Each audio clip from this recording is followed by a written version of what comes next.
What's going on out there, YouTube family? We are back. We're back. What's going on, Lucas?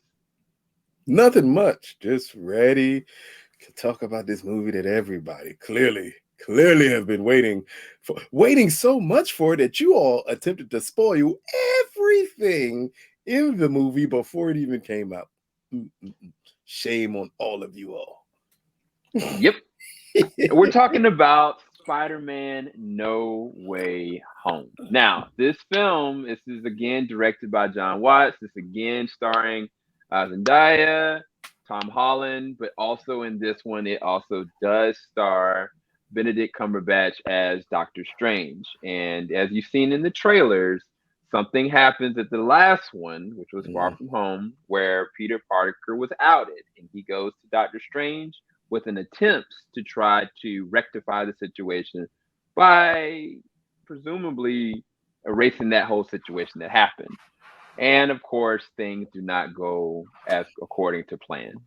So, Lucas, we are talking about this, but we're not talking about this because it's a non-spoiler But we're review. not we're talking about it, we're just not spoiling any aspects of this movie. So if you come here to like get the hot take of well, this person's in this movie and this person's in this movie and this person, you're the wrong. We're not gonna do We're any of not going that. into that. We're We're just here not to going talk there. about the quality of the movie, Yep. some of the performances of the movie, Yep. why is Benedict Cumberbatch's wig as Doctor Strange still so bad, like things of that nature is what we're here to talk about. Yeah.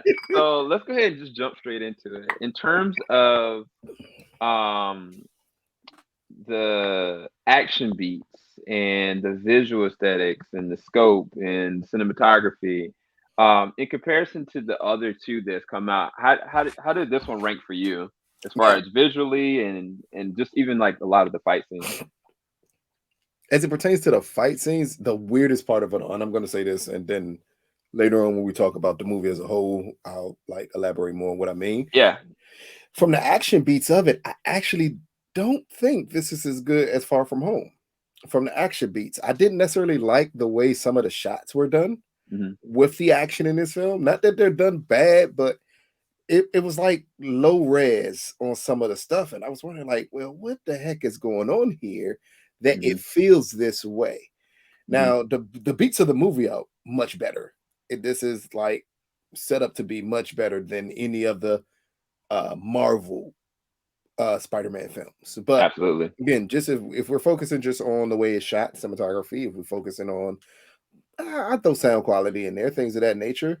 It's at times on par with Far From Home, but at times it just doesn't feel as crisp as Hmm. Far From Home. I felt like at times, even though Far From Home is CGI heavy, Hmm. I felt at times some of those fight scenes were immaculate the way that they were shot. And here it just feels at times, and I don't know if it's because the score didn't pump as well as it I wanted it to at certain parts of the movie, that it had the tendency to underwhelm Hmm. for some of the bigger action set pieces that we've seen in the trailer so far.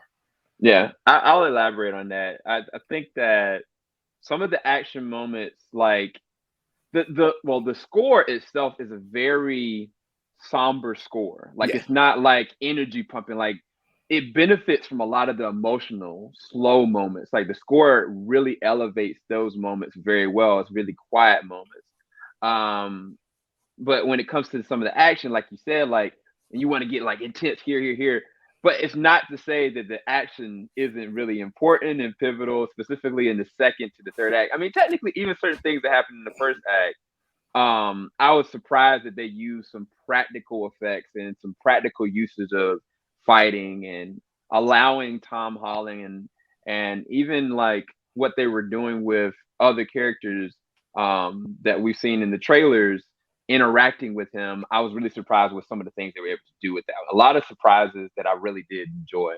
I actually really did enjoy the score. I thought the score was really beautiful. I would like to hear the score by itself without the movie, because sometimes it fit and sometimes it really didn't.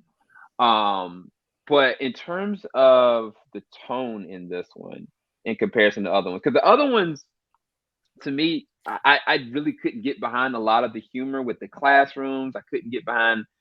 a lot of the moments in general with the other characters. A lot of the times I really just didn't care about Ned or even MJ. I cared about sometimes maybe Peter and Mary Jane, but in general with this, I felt it was very different. They decided to take a certain I ain't gonna say serious tone with it, Yeah, but they it's added volume to allow these characters to actually do something or interact and do something that I felt like was like, oh, okay, for the first time I actually really care. Whether it was Aunt May, whether it was Ned, whether it was MJ, the things that were happening in this film, I actually kind of cared. And that was the first time for this whole entire trilogy that actually happened to me. Because in the first, well, I would say even Far From Home, like the moments where Peter was trying to, get together and start to understand that MJ found out who he was, like those were interesting moments. But in this one, I actually really did kind of care for the first time in a very long time. Now, I do want to comment on some of that, but I'll leave it to you. What did you think about character now. progression and tone for this one? It was at times that I wish, and this is going to sound bad, but it's not necessarily the worst thing in the world. It was at times I wish that Ned wasn't involved at all in scenes.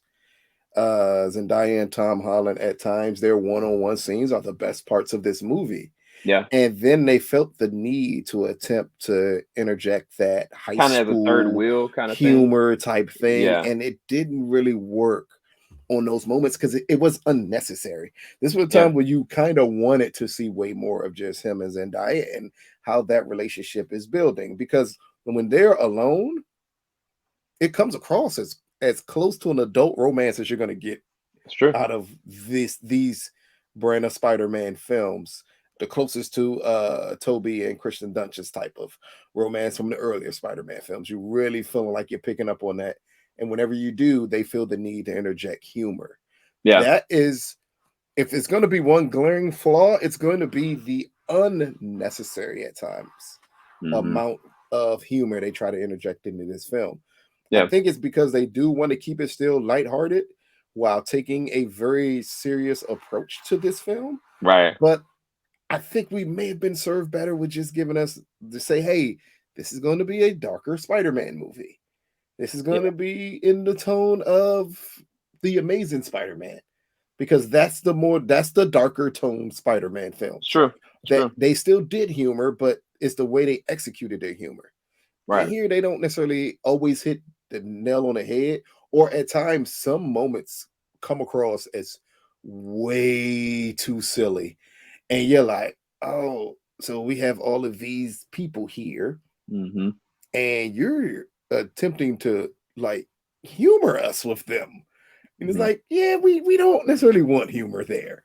But again, that's it. The humor is hit or miss, but the tone is kind of firm. You kind of know what you're getting in Yeah, this movie. Even when they try to interject the humor, you still understand the tone of the film, and that's what throws off the humor. yeah, yeah. I think that the last two, the humor never landed for me at all. Like it was always just over the top and silly, and it It was just didn't Disney work. Channel, Disney Yes. Channel type humor. Yeah, Whereas this one, for the very first time, I was like, okay, thank you, thank you for giving me something different. But this movie is very fan servicey in a specific way that we I was caught off guard by. Lucas was not caught off by not guard by not it. even a little bit. But I kid you not, from the beginning to the end, I was caught off guard a lot of the time. Partly because there were certain things and I just didn't know. But I think that for you guys that wanted surprises, if you haven't been paying close attention enough, like you're gonna really enjoy a lot of the surprises that this movie does have. One thing I was gonna bring up to you, and I was gonna ask you, what did you think about the acting in this one?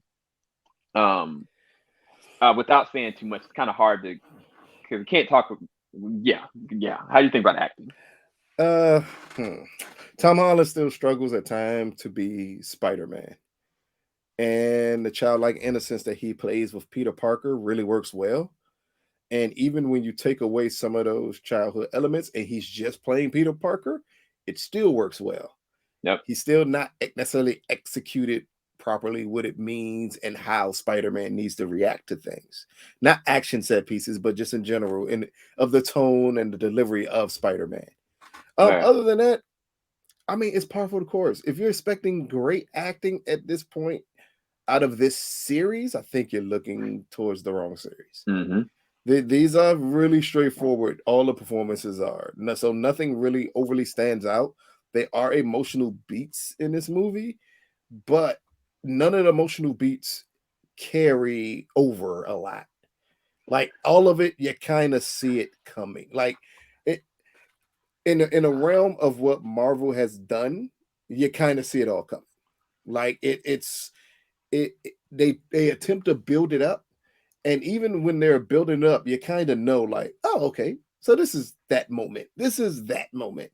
So Mm-hmm. if you look back on some of the better performances from the MCU, or graded against some of the worst performances of the MCU, it's probably right in the middle. It's not up Mm-hmm. there with Chris Evans in Winter Soldier. It's not up there even with Chris, the other Chris Chris. from Ragnarok. Yeah. Not Chris. Pratt, not Pratt, not Pratt. Hemsworth. But even Chris Pratt from the emotional standpoint at times from Guardians 1.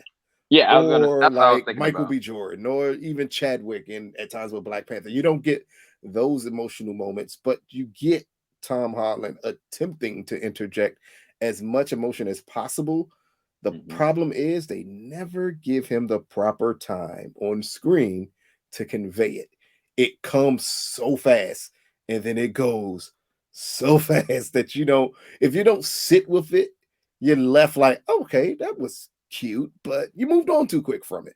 Yeah. So I think I'll comment to that. I think that there's a reason why, and I mean, it goes back to the mouse. The mouse doesn't want to keep you in that state for very long, because they always do that. It's only certain movies they even attempt to do it. But I will say that to me, this was the best that Tom Holland has been as Spider-Man. And I think this is the best that he's been able to convey any form of emotion or any form of like connection, for me, throughout this whole entire trilogy. This is his best work as So would you Spider-Man. say this is his best conveying emotion out of just the Spider-Man trilogies or as his time in the MCU? Just the Spider-Man trilogies. Because Yeah, if because we're talking about like Infinity War, I yeah, mean, that's no. yeah. But in terms of his own trilogy, this is his best that he's done as it. And there's more I want to talk about in terms of other acting, but I No, can't. some of it you can because some of it you're not spoiling anything. They literally spoiled it for you in the trailer. Yeah, Like, and yeah. that's the villains. All the villains are shown in the trailer. None of them are a surprise because they None of show them them, all. They show none of them them, all. none of them are. But there's a few that they really do some really interesting things that I personally was like, I like this. I See, but really that's do what I like mean. this. So you could speak on the performance from the villain standpoint because we know who the villains are. That's one thing I would say Sony and Marvel have been crystal clear about. You know who the villains are, and I think that's done for a reason. Like Jamie Foxx is in the movie. Alfred's in the movie. Jamie's in the movie. Like Willem is in the movie. Like they didn't Right, hide any of these things from you. right. So those are especially those three there, because those are the big three that you can Yeah, really like focus on. Like, okay, these are the interesting things they did with them and their performances in this movie. right, right. So I really did like what they did with Willie, and I really thought that the weird thing is in the very beginning when I was watching, I was like, oh man, what are they gonna do with Doc Ock? Like this is gonna be stupid. But I think that the trailers came off worse than what I actually saw in the film, which is weird to say because I thought it was gonna be just the same exact thing, but it worked a little bit better for me in the film. But as a whole, let's go ahead and go and just talk about this. What did you think as after all we just talked about? What do you think about the film? It's the best out of the Disney films. It's it's fan service. That's the best way to put it. It's fan Mhm. service to the T. Everything you could want to possibly happen in the Spider-Man movie, they try to give it to you all at once. At times, it's a great thing. The only time it becomes a bad thing is when the runtime goes 20 minutes too long, like this movie tends to be. I would say maybe cut off maybe 10 minutes, maybe like 10, and it's just Like some it, things in the very beginning that I kind of was like, because it's weird. Like it started off very quick. Like it was like boom, boom, boom, boom, boom. All right, we're here, and then it slowed down. it it it was like the second act. Like all of a sudden, it just Mhm. kind of slowed down, and I was like, what? Why are we slowing down here? See, but that's why I say 20 minutes, because it's about 10 minutes I cut out the second act. It's about 10 minutes I can easily cut out the third act, where it was just, let's overload you with as much fan service as possible. And you're like, yeah, but you know what I don't need? I don't need this scene. I don't need this scene. I don't need this scene. And you would have made it a cleaner film. But instead, they do what happened with Endgame. Like, we're gonna load you with as much fan service as humanly possible and hope you don't notice that the movie's too long. So, Yeah, like, that is the struggle part for this film. But again, as it pertains to the Disney or Marvel produced with Sony Spider-Man films, this is the best one. yeah, it is. Is it the best Spider-Man movie? No.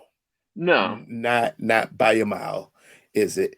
And it's just, and the weird part, it's just better than Far From Home. So if you out there you really like Far From Home, I think you'll really like this movie while also acknowledging that Far From Home may be, this is the better film. Far From Home may be the more exciting film, if that makes any sense. Even though there's lots of surprises in this film, there's lots of things that people can't wait to see. But in the end, when it comes to the action and everything else you got from Far From Home mhm. is a more exciting film. This is a more grounded film.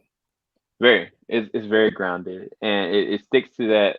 It sticks to that pivot for a very long time. Now, And the go ahead. hold up, let me say, now it does suffer the same thing, the same flaw in any Marvel movie or Marvel associated movie. The third act is extremely CGI heavy. I mean, extremely CGI heavy. But again, So at this point, if you're going into any movie that is association with Marvel and you get mad because the third act has a lot of CGI, you are watching the wrong movies. yeah, It's gonna happen. yeah. It's funny because the CGI, it is CGI heavy in the third act, but I felt like it's weird. Like I agree with you from a excitement standpoint with Far From Home, but sometimes in this the VFX look really good. It looked like they were really trying to, I ain't gonna say make it on the caliber of the Sony films, but I'm gonna be careful how I say that. It's I'm they wanted to give it an older feel from the previous Spider-Man films. They wanted that type of feel because those films had a little darker of a tone, even if they were a little lighthearted. Whether it be Spider-Man 1, The Amazing Spider-Man, like all of right. those had a tad bit of a darker tone. What I mean by excitement, when I think of Far From Home, which again, it's not a movie that I ever plan on watching again, but like it's scenes with Spider-Man in it when he's fighting the little drones and stuff. And that was amazing, the work and Mhm. the camera angles that they pulled off there. Yeah, yeah, yeah, Here, it's not the same type of excitement, nor is it supposed to be, because the film is more serious.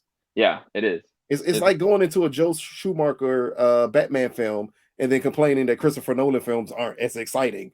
They're not supposed to be. And right. that's the tonal switch that you get here. Yeah, and I think that some of you guys that are Spider-Man fans, I think you're gonna appreciate it.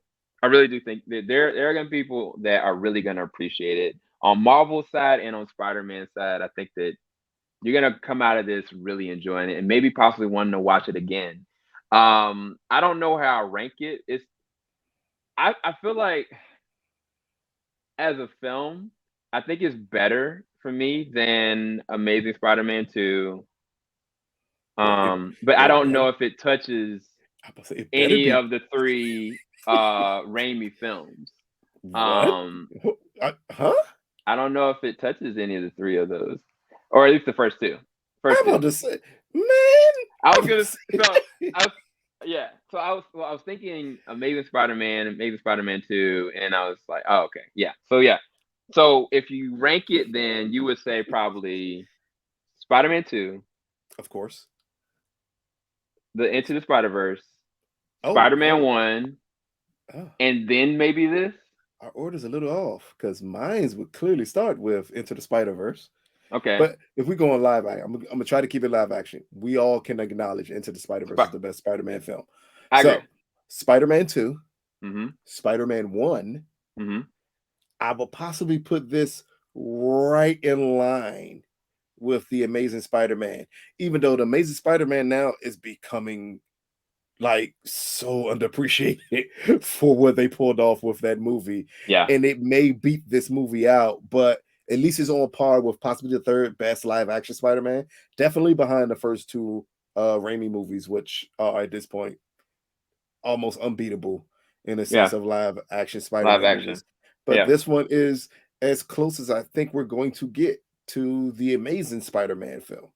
I think this So movie really it really nails the point that we want to ground Spider-Man a little more. We need to take him away from the big Avengers type threats. yeah. You need Spider-Man to be grounded a little more, and this movie manages to do that.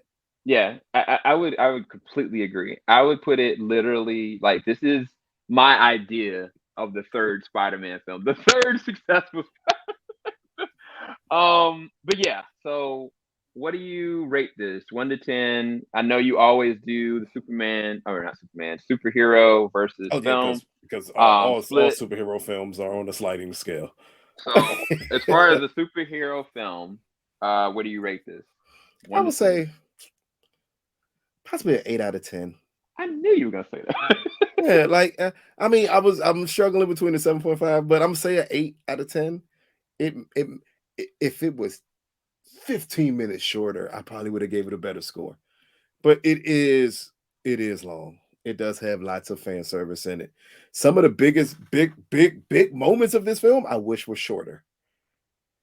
And they like went for a better impact So with them being shorter.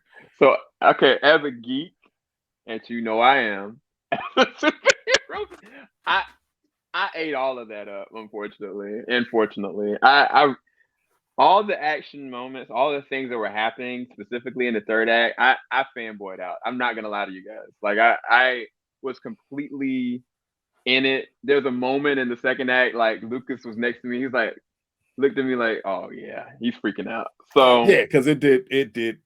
I'm like, oh, okay, that was like this, cute. Like, he knew. He already knew everything was. I was freaking out. Like the inner kid in me was like, "What the heck is going on here?" So for me, yeah, I rank this. Actually, man, I don't know, 9 or 9.5 out of 10. I really did enjoy this. I feel like once I watch it again, I don't know. I wonder if this is gonna grow on me or not. see, I'm and gonna that I'm gonna rest this at like a 9 for now, and I'm gonna wait and see how I feel a little bit later. So I opt to say for right now I'm gonna leave it at 9. It may go up or it or may may stay the go same. or may go down I don't because know. I wonder. Besides, once you get past the big moments of this film, and you have to just live with the film while you know these moments are going to happen, does the movie hold impact? So I said something before the movie started, and I wanted Tom Holland's Spider-Man to actually grow, not physically, but Because that's not gonna. emotionally Yeah, and dynamically. And this movie, for the first time, I actually felt that. Like honestly, this movie to me felt like you remember like in Homecoming, where hmm Peter like got like Vulture just left this man with all the pile of stuff on him. He's like, "Come on, Spider Man! Come on, Spider Man!" I was like, oh, "Okay, Tom Holland, you might have something there." That's what this movie felt like in a lot of different moments, and I wanted to have him be Peter Parker for once. And it's just small little things that they allowed him to be Peter, whether it was, you know, dealing with difficulty, whether it hmm was using his actual brain, whether it was like him being like the outcast. Like all those different things for me as a Spider-Man fan, that's what I've been wanting. And that's not what the MCU Spider-Man has been giving me. So finally, Mhm. for me, I'm finally getting it. So I think that I may like it more, but we'll see. We'll I'm see. about to say, because again, it was a lot of the setup can lose people who aren't diehard Spider-Man fans. Because even though we do see him grow by the end of the film, he makes lots of stupid decisions early in this film that make you question, like, did you learn anything from your time with the Avengers? Like some of his decisions early, I was just like, oh, so you're just not going to learn your lesson at all. I We're just going to mean, keep on repeating the same thing look, over and over and over you again. got to think about who this man's mentor was. But then if that, so are we just now? Are we finally admitting that Tony Stark is a horrible mentor? Whoever said he was a good one? Everyone else, when they kept on saying, "Mr. Stark, He's I a don't feel cool so good." mentor, but he's not a good mentor.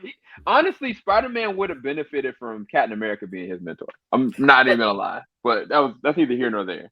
but yeah, that's, I mean, like early on, he just makes bad decisions over and over again, and some of them you're gonna shake your head at. And I know people are gonna do that. You're not gonna be able not to do it.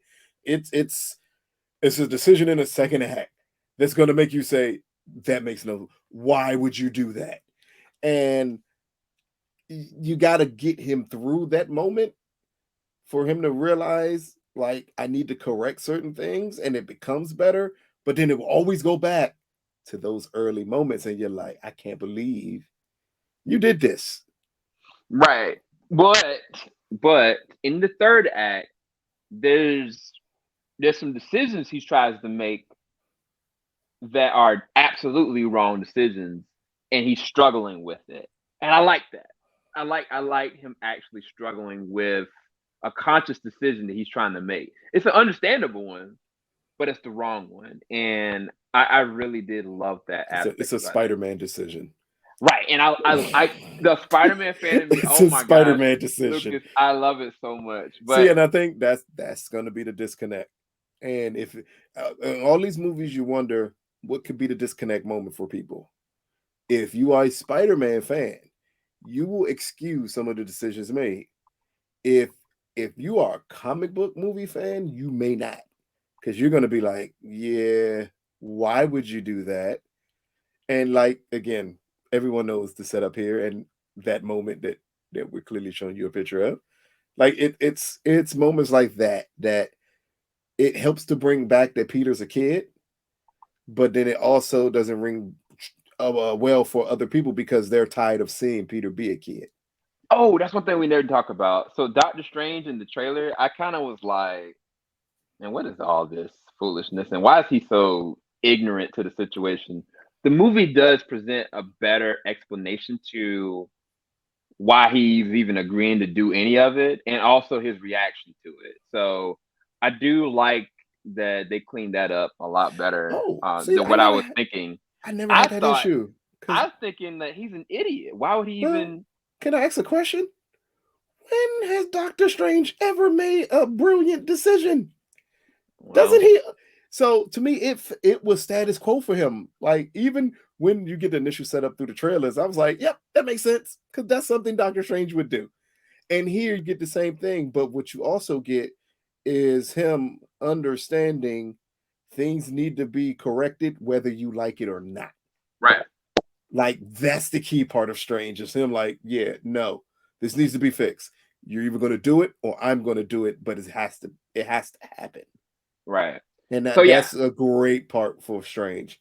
And yeah. his action scenes with Spider-Man are really good, but those, man, I got, we'll talk offline a little bit about his action scene with Spider-Man versus what we got in Far From Home. Because both of them, those surreal action moments, Far From Home may be better. So Jeez I Louise, some of them so scenes are amazing. so I think that in a 3D world, if 3D was still a thing, 3D IMAX or 4D or 4DX, this would be really amazing. All those scenes were strange. But anyway, is that everything? Did we talk about? Oh, there's a post-credit scene, and there's a moment after the moment post. That's after a moment the end credits. It's a really important moment for the MCU. Yes. And the post-credit scene, if you're comprehending or you've been hearing what Lucas has been saying for a very long time, the implications of what's really happening is very important. But we're gonna have to talk about that, I guess. Again, as we said, we said beforehand, and Sony has said it, and Marvel has said it. Really, by the end of this film, you're going to get a very clear picture. As Sony said, by the end of this film, you're going to get a very clear picture of what we plan on doing with Spider-Man. Yep. And you get a very clear picture on what they are planning to do with Spider-Man. Yep. That's all we'll say. Yep. And on that note, we've given you everything. We gave you way too much. We went 15 minutes over what we were talking about doing initially. We didn't tell you anything. We really didn't. We really did. We went through every character. We went and I know some of y'all gonna be out there like, let me piece this word together with this word here. Maybe they're telling me that this not a chance, man. No. Just sit back, sit back and enjoy. Unless you were like me and you read the Reddit leak script. Hate to tell you, but you know everything. But if you didn't, sit back and enjoy. Because that's a key part of these movies is to sit back and enjoy them. Right. And if any of you guys are watching this through our social media pages, thank you so much. Make sure you leave a like. Make sure you subscribe. Make sure you hit the bell button. And remember, continue to make sure you're following those because we may give you little tidbits like these reactions that we did for this specific movie, which we put together as well. But we'll talk to you guys later. Keep it locked. JVS, we're not going to stop, and we'll be back possibly for a spoiler review. Would you be willing to do that for this? No, but we are coming back for a watch party for a previous Spider-Man movie, so we can have some fun with that. Not doing nobody spoiler review because I like to keep my rants to a minimum now about nerds and their superhero movies. Or I may just pop in on a spoiler review at the end to give my rant about Spider-Man. Okay, I will be leading a spoiler review on Far From Home, probably on Saturday. Is it Far From Home or No Way Home? No Way Home. No Way Home. Oh, the title. I'll say this. The title lives up to what the movie is. I never thought of that. Oh, yeah. Okay. And on that note, we got to leave you. Bye, guys. Filing out the top of I can see the skyline, 50 mile radius on my timeline. Ain't nothing on my mind. Oh, Lord. Oh, my bad.